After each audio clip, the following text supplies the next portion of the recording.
我们现在要坐船，马上抵达这个传说当中的威海了。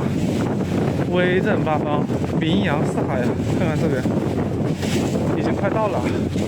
哇，整个这一片是这个黄海啊，黄海的对面那边就是韩国和日本嘛，还有朝鲜。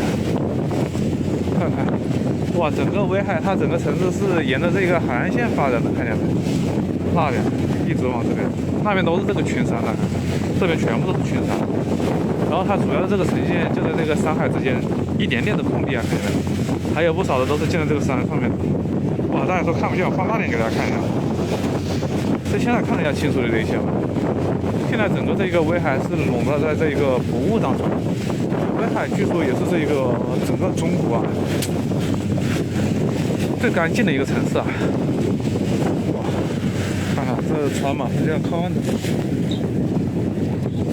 风景也是相当的不错啊，整个这个。今天比较幸运啊，风平浪静，成功抵达这个威海了。现在我们马上是这个船要进港了，从这边这个进港，船长要把我们送进去啊，然后再从那边的这个码头登陆上岸呀。哇，你看这边就看得更清楚了。这个威海感觉不是特别大，这边应该是威海的主城区环翠区，它也是一个3线城市。哇，那边的山是真的高啊！这一片区好像是山稍微少一点的地方，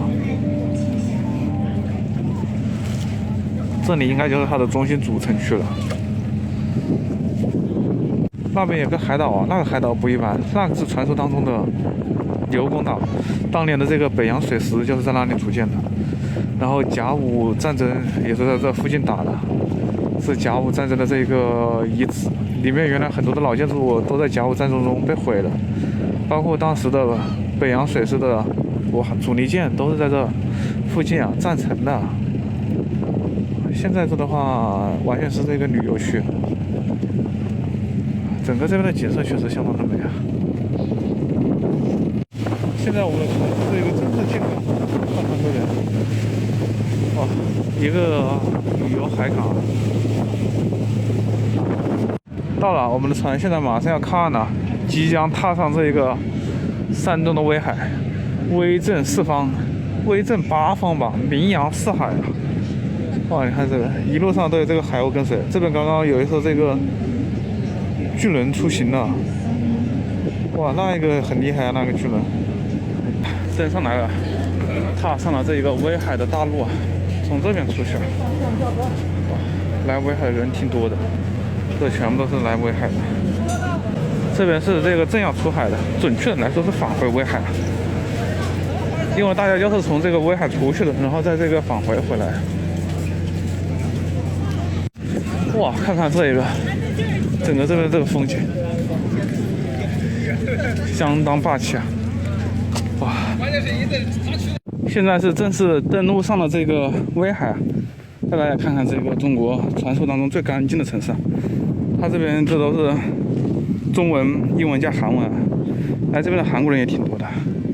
你看这边是中国退役的导弹驱逐舰啊，哇，非常的霸气啊！退役的，2019年退役的，算是比较，怎么说呢？退役比较这个近的，有那个很久退役的就很老了，这个还没有那么老，但是距今应该也用了36年了，36年前建造的，距今应该是。那就比较久远了，都快40年了。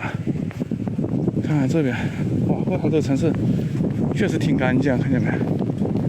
整个这里面相当的干净，这里面环境真的是非常的好。旅游大城啊，来往这边旅游的人非常的多，每年都是旅游大城。看看整个这个。风景太美了，我的天呀！